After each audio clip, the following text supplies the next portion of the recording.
भाई और बहनों, मातृशक्ति को नमन। हमें आध्यात्मिक ऊर्जा मिल रही है क्योंकि ऊर्जा देने वाले ज्ञानी पुरुष स्वामी कमलेशानंद जी स्वयं स्टूडियो में हमारे सामने साक्षात विराजमान है। आपने महती कृपा करके हमारे अनुरोध पर आप जो है अहमदाबाद से यहाँ पधारे ताकि हमको स्पिरिचुअल एनर्जी मिलती रहे और काफी खुराक हमको मिल गई है। जीवन की सार्थकता स्पिरिचुअल एनर्जी में ही है और जब ये मिल जाती है तो समझना चाहिए कि हमारा मानव जीवन सार्थक हो रहा है। स्वामी जी, समस्त श्रोताओं की तरफ से आपके प्रति बहुत बहुत कृतज्ञता, धन्यवाद, साधुवाद। जय सच्चिदानंद, जय सच्चिदानंद। स्वामी जी, कर्म बड़ा बलवान होता है, तुलसी नर का क्या बड़ा और समय बड़ा बलवान। समय कर्म एक ही बात होती है, कर्म का बोलबाला है। लोग कहते हैं कि जैसी करनी वैसी भरनी, as you will so so will you reap. जो आपने किया है वही आपको मिला, जैसा बोओगे वैसा काटोगे। और जो है रंगमंच यह जगत है और कर्म खिलावनहार, नाना रूप बनाए के और चेतन खेलनहार। कर्म को भारतीय संस्कृति में एज ए होल बड़ी प्रधानता दी गई है। दो रूप में, कार्य करने के रूप में भी है और भुगतान के रूप में, पुरुषार्थ के रूप में भी है और भुगतान के रूप में भी, यानी इसकी सर्वाधिक प्रधानता है। तो हम जैन धर्म की दृष्टि से अध्यात्म विज्ञान को जोड़कर से आपसे निवेदन करना चाहता हूं कि आप कहते हो ज्ञान दर्शन प्रमुख चीज है मुक्ति में जाने के लिए। तो जो हमारे कर्म, घाती कर्म अघाती कर्म, दो तरह के कहे जाते हैं, तो ये क्या होते हैं, कितने प्रकार के होते हैं और किस तरीके से ये मोक्ष मार्ग में अवरोधक है और हमारे व्यवहार जगत में भी किस तरीके से पुण्य और पाप के रूप के अंदर हमारे सहयोगी होते हैं। कृपया पूरा खोल करके इसका विवरण दीजिए। प्रश्न के लिए धन्यवाद और सभी श्रोताओं को मेरा हृदय से नमस्कार। आध्यात्मिक जगत में और जैन परिभाषा के मुताबिक मुख्यतः 6 प्रकार के कैटेगरी के कर्म है। माफ करना, 8 प्रकार की कैटेगरी के कर्म है।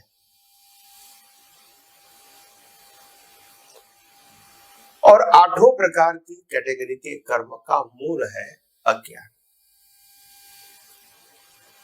अज्ञान से जो 8 प्रकार के कर्म बनते हैं उसमें 2 कैटेगरी है, एक घाती कर्म और दूसरा अघाती कर्म। ये 2 नाम क्यों रखे गए, सबसे पहले ये जानो। घाती अघाती 2 नाम क्यों रखे गए? कर्म तो कर्म है।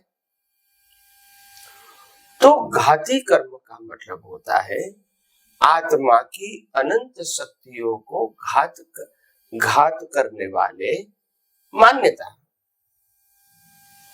वो घाती कर्म है।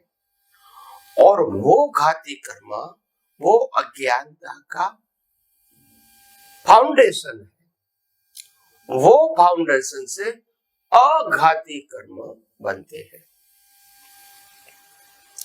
क्योंकि घाती कर्म वो भुगतान नहीं है डायरेक्टली। घाती कर्म से जो अघाती उत्पन्न होते हैं उससे भुगतान है। तो घाती कर्म का मूल अर्थ है कि आत्मा होते हुए भी आत्मा को न मानना। आत्मा के अलावा ब्रह्मांड कुदरत का, ब्रह्मांड और ब्रह्मांड की सभी अवस्था कुदरत की होते हुए भी उसको न मानना। तो आत्मा होते हुए आत्मा को न मानना वो ज्ञान आवरण कर्म है। पूरा ब्रह्मांड और ब्रह्मांड की सभी अवस्था कुदरत की होते हुए भी कुदरत की न मानना, ये दर्शन आवरण कर्म है। तीसरा है मोहनीय कर्म। आत्मा में अनंत सुख ये उनका स्वभाव होते हुए भी इंद्रिय सुखों के पीछे सुख मान के प्राप्त करने के लिए दौड़ना, ये मोहनीय कर्म है। और ये तीन कर्म, ज्ञान आवरण, दर्शन आवरण और मोहनीय कर्म के कारण आत्मा और आत्मा की अनंत शक्ति और आत्मा का अस्तित्व होते हुए भी हम इसको न जान सकते हैं, न मान सकते हैं, न अनुभव कर सकते हैं, होते हुए भी। इसको कहते अंतराय कर्म। होते हुए भी नहीं दिखता है, शक्ति होते हुए भी अनुभव नहीं करते हैं, आत्मा शाश्वत होते हुए भी हम शाश्वत अवस्था का अनुभव नहीं कर सकते। इसको कहते हैं अंतराय कर्म। तो ये चार घाती कर्म जो है, इसमें जो पहले तीन घाती कर्म है, ज्ञान आवरण, दर्शन आवरण, मोहनीय, इसका एक नाम है अज्ञान। और वो अज्ञान से आत्मा की अनुभूति का अंतराय है। अंतराय कोई सेपरेट कर्म नहीं, ये तीन है वही तो अंतराय है। मगर ये ज्ञानावरण, दर्शनावरण, मोहनीय कर्म से जो अज्ञान रूपी तीन है, इससे नाम कर्म, गोत्र कर्म, वेदनी और आयुष्य कर्म बनते हैं, जिससे जन्म मरण होता है। तो उसको अघाती बोलते हैं, यानी आत्मा की अनंत शक्तियों को घात नहीं करता है, ये भुगतान के कर्म है। और ये केवल ज्ञान के बाद भी होता है, और इसीलिए उसको घाती बोलते नहीं है, ये सफरिंग के कर्म है। क्या है? सफरिंग। हाँ, यानी केवल ज्ञान हुआ तो भी सफरिंग तो रहेगा, इससे आत्मा से डायरेक्ट कोई मतलब नहीं है। मगर बीज डाला है तो फल की भुगतान करनी पड़ेगी, और भुगतान करने में सेंटर में रहेगा शरीर और आत्मा की रहेगी हाजिरी। रोल नहीं रहेगा मगर प्रेजेंस रहेगा एज अ कैटालिस्ट। तो सबसे पहला है नाम कर्म। ये नाम और नाम की माया से ही मान और अपमान है, नाम से ही स्टेटस है, नाम से ही मालिकी है, नाम से ही कर्ता और भोक्ता है, नाम से ही जन्म, जीवन और मृत्यु है। ये सब नाम और नाम की माया है। तो नाम कर्म से ये अवस्थाएं प्रकट होती है। दूसरा है गोत्र कर्म। गोत्र कर्म है वो व्यक्ति की पवित्रता और डेवलपमेंट का सूचक है। कहीं सारे लोग बोलते हैं कि भारतवर्ष में ही गोत्र होते हैं और कोई विदेशों में गोत्र क्यों नहीं है। अगर गोत्र किसी को इंडिकेट करता है तो वहां गोत्र क्यों नहीं है। तो मैंने कहा वो लोग अभी इतना डेवलप नहीं हुए हैं कि मैं आत्मा हूं, वो भी नहीं मानते, पुनर्जन्म को भी नहीं मानते, कर्म के सिद्धांत को भी नहीं मानते, और सनातन सुख और मुक्ति को भी वो नहीं मानते। यानी आध्यात्मिक जगत में जो फंडामेंटल डेवलपमेंट है वो भी उनके पास नहीं है। इसीलिए आध्यात्मिक जगत में जो हमारा विकास होता है, और विकास के आधार से दो प्रकार होता है, एक पवित्रता और आध्यात्म की डेप्थ, जिसको हम डेवलपमेंट बोलते हैं। इसी प्रकार से गोत्र प्राप्त होते हैं। ऐसा नहीं कि हाई गोत्र वाला गलत काम नहीं करता है और लो गोत्र वाला अच्छा काम नहीं करता है, ऐसा फंडामेंटल नहीं है। मगर ये level of your understanding and level of your piousness के आधार से गोत्र मिलता है। अगर मेरे में पवित्रता नहीं है और मेरा आध्यात्मिक डेवलपमेंट नहीं है, तो मेरा गोत्र लो रहेगा। कैसे? जैसे भौतिक में डूबे हुए वेस्टर्न कंट्री के लोग भी आत्मा को, कर्म को, पुनर्जन्म को, मोक्ष नहीं मानते, ऐसे लोग गोत्र वाले भी नहीं मानते हैं। तो इसीलिए उसको भारतवर्ष में लोक गोत्र कहा। लोक गोत्र कोई टिका नहीं है, ये उनकी level of your understanding and purity है, पवित्रता है, तो उससे गोत्र बनता है। तो मेरे कर्म के अंदर अगर मेरा डेवलपमेंट नहीं है या मेरे में पवित्रता नहीं है, तो मेरा गोत्र नेक्स्ट बर्थ में लो बनेगा। और मेरे में पवित्रता ज्यादा आ गई, बढ़ गई, डेवलपमेंट बढ़ गया, तो मेरा गोत्र हाई आएगा। तो ये गोत्र कर्म इसी प्रकार से बनते हैं और इसी प्रकार से उसकी भुगतान होती है। फिर तीसरा हुआ आयुष्य कर्म।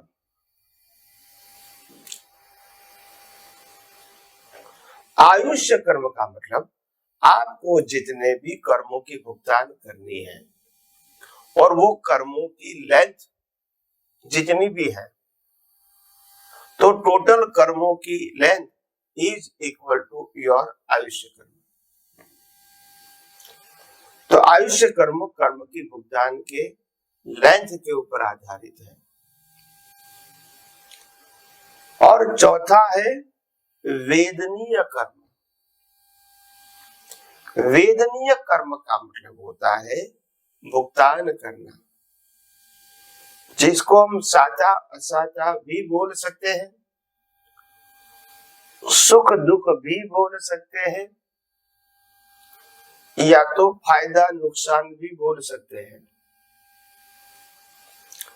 मगर वो भगवान ने उसको वेदनीय कर्म क्यों बताया? हमारे व्यवहार जीवन में वेदना का मतलब होता है दुख। तो भगवान ने सभी कर्म को, सुख दुख दोनों को वेदनीय क्यों बताया? तो वेदनीय कर्म इसीलिए बताया क्योंकि आत्मा सुख दुख की वेदना से निर्वेदक है। तो आत्मा की दृष्टि से ये सुख और दुख दोनों वेदना है। वेदना का मतलब होता है टू सफरिंग, टू भुगतान। सुख की भी भुगतान करना, दुख की भी भुगतान करना, क्योंकि ये दोनों की भुगतान मेरे आत्मा की अनुभूति में अंतराय लाती है। जो निर्वेदक है, ये वेदना है।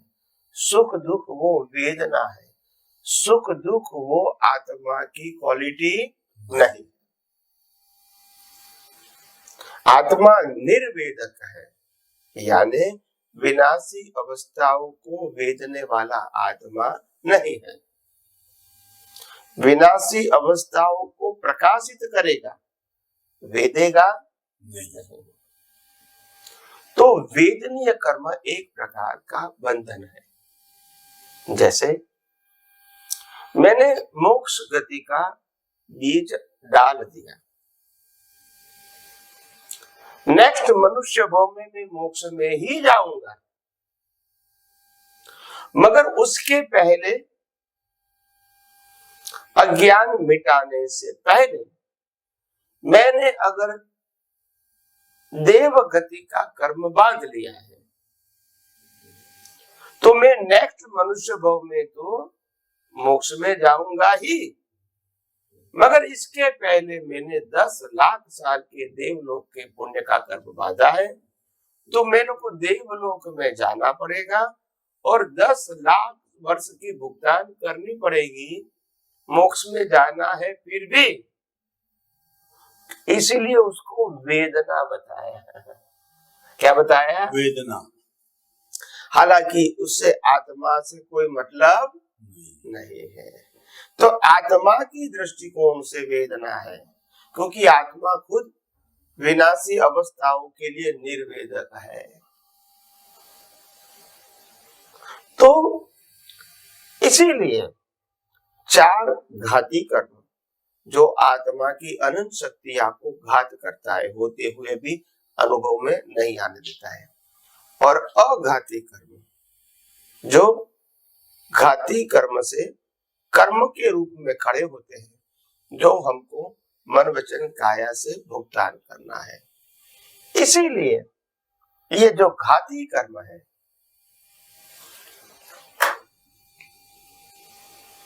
ये जो घाती कर्म है, वो घाती कर्म आत्मा की अनंत शक्तियों को घात करता है, मगर अघाती कर्म आत्मा की अनंत शक्तियों को घात नहीं करता है। क्योंकि जो अघाती कर्म है, नाम कर्म, गोत्र कर्म, वेदनीय कर्म और आयुष्य कर्म, ये तो केवल ज्ञान के बाद भी होता है, तो आत्मा से उससे कोई मतलब नहीं है, मगर सफरिंग करना पड़ता है।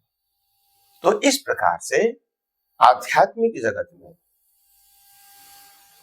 घाती कर्म की कोई वैल्यू नहीं है, और इसीलिए आध्यात्मिक जगत में हम मन वचन काया की क्रिया की वैल्यू नहीं करते हैं, इसको कुदरती रचना बना देते हैं, चाहे अच्छा करे चाहे बुरा करे, चाहे पुण्य का कार्य करे चाहे पाप का कार्य करे। आध्यात्मिक जगत में उसकी वैल्यू 0 है, क्योंकि आध्यात्मिक जगत में घाती कर्म नहीं होने चाहिए। यानी मैं शुद्ध आत्मा हूं, मैं चेतन हूं, मैं अविनाशी हूं, वो कोई भी संजोग में उनकी जागृति हटना नहीं चाहिए, नंबर 1। और नंबर 2, मेरे यानी शुद्धात्मा के अलावा जो भी मन वचन काया इसकी अवस्था और 5 इंद्रियों से अनुभव में आती पूरी सृष्टि कुदरती रचना ही है, ऐसा दर्शन मेरे को होना चाहिए। फिर अवस्था क्या है क्या नहीं, उसमें डिटेलिंग की जरूरत नहीं है आध्यात्मिक जगत में। और सुख तो मेरा स्वभाव है, इसीलिए सुख पाना, सुख के लिए प्रयास करना और भौतिक सुखों की अनुभूति करना, वो तो मेरा सब्जेक्ट ही नहीं है, क्योंकि मैं खुद ही अनंत सुख वाला हूं। और आयुष्य कर्म तो शरीर को लागू होता है, आत्मा को लागू नहीं होता है। इसीलिए घाती कर्मों को नाश करना ये आध्यात्मिक पुरुषार्थ है, और अघाती कर्मों को बदलना ये सामाजिक और धार्मिक पुरुषार्थ है। मैं पापी हूं तो पाप न करूं, मैं पुण्यशाली हूं तो और ज्यादा पुण्य करूं, मेरी बिहेवियर, मेरी स्पीच, मेरा थॉट, मेरा एक्शन दूसरों के लिए हानि करता है तो अच्छा करूं। ये सब सामाजिक और धार्मिक सत्य है। वो सनातन सत्य, या तो घाती कर्म से उससे कोई मतलब नहीं है। तो आध्यात्मिक जगत में ये सब बातें समझनी पड़ेगी। ये सब बातें शास्त्रों में लिखी गई है, ये कोई नई बात नहीं है, मगर शास्त्रों में लिखी गई बातों का जो प्रेजेंटेशन है वो वर्तमान अनुभवी पुरुष जब बताएंगे तब मालूम होगा कि उसका वास्तव में मीनिंग क्या है। ये शब्द और शब्दों का अर्थ नहीं है, ये मीनिंग है। क्यों घाती कर्म की वैल्यू है, क्यों अघाती कर्म की वैल्यू नहीं है, दोनों कर्म है, तो इसीलिए दोनों की वैल्यू अलग अलग है। और आध्यात्मिक जगत में अगर घाती कर्म का क्षय हो गया, फिर अघाती कर्म कितने भी है, कितने प्रकार के हैं, इतने पावरफुल है, कोई वैल्यू नहीं है। तो इसीलिए अगर आपने केवल ज्ञान का बीज डालने के पहले अगर आपने नरगति का बीज डाला और साथ में नरक में गए, तो भी आध्यात्मिक जगत में कोई वैल्यू नहीं है। बड़े नरगति में गए, भुगतान करनी पड़ेगी, मगर केवल ज्ञान का बीज डाला है, नेक्स्ट मनुष्य भाव में नरगति में से मनुष्य में जाऊंगा, उसी भाव में से मेरी मुक्ति हो जाएगी। तो ये कोई इंपॉर्टेंट नहीं है। तो इसीलिए खास ध्यान में रखो, आध्यात्मिक जगत में जब आपको बताया गया कि मन वचन काया की अवस्था मात्र कुदरती रचना है, उसका मतलब है आपको कुदरती रचना देखने तक ही आपकी दृष्टि सीमित रखनी है, इससे आगे दृष्टि ले जाने की जरूरत नहीं है अगर आपको आध्यात्म में आगे बढ़ना है। तो ऐसे हम आगे भी ऐसी बात करते रहेंगे, मगर इम्पोर्टेंट बात यह है कि घाती कर्म और अघाती कर्म जो है वो खास ध्यान में रखना। घाती कर्म की ही वैल्यू आध्यात्मिक जगत में है और अघाती की वैल्यू सामाजिक और धार्मिक जगत में है। इसीलिए अगर आपको आध्यात्म में आगे बढ़ना है तो सामाजिक और धार्मिक जो वैल्यूज है इसको जीरो करना पड़ेगा, क्योंकि ये कुदरती रचना है। और अज्ञान जो मूल मिथ्या ज्ञान, मिथ्या दर्शन और मोहनीय के रूप में है, इसको मिटाना है, वो खास ध्यान में रखना है, ताकि आपको मालूम हुए कि पुरुषार्थ मेरे को कौन सी जगह पे करना है। नहीं तो क्या होता है, कई अवतारों से, किताबों के माध्यम से या धर्मगुरुओं के माध्यम से प्रकृति को सुधारने की ही बात करते हैं, भाव को सुधारने की ही बात करते हैं, दृष्टि को परिवर्तित करने की बात नहीं करते हैं। और इसीलिए हम सब फंसे हुए थे इस कलयुग के अंदर, क्योंकि कलयुग के अंदर ज्यादातर अनुभवी पुरुष मिलना संभव नहीं होता है, अपवाद रूप होता है, वो बहुत संख्या में नहीं होते, अपवाद रूप होते हैं और उनकी वाणी अनुभव सिद्ध होती है। वो खुद की बात नहीं करते हैं, वो सनातन सत्य को प्रेजेंट करते हैं अनुभव करके, और वो सनातन सत्य ही आपको मुक्ति के मार्ग में आगे ले जाने के लिए सहायक बनता है।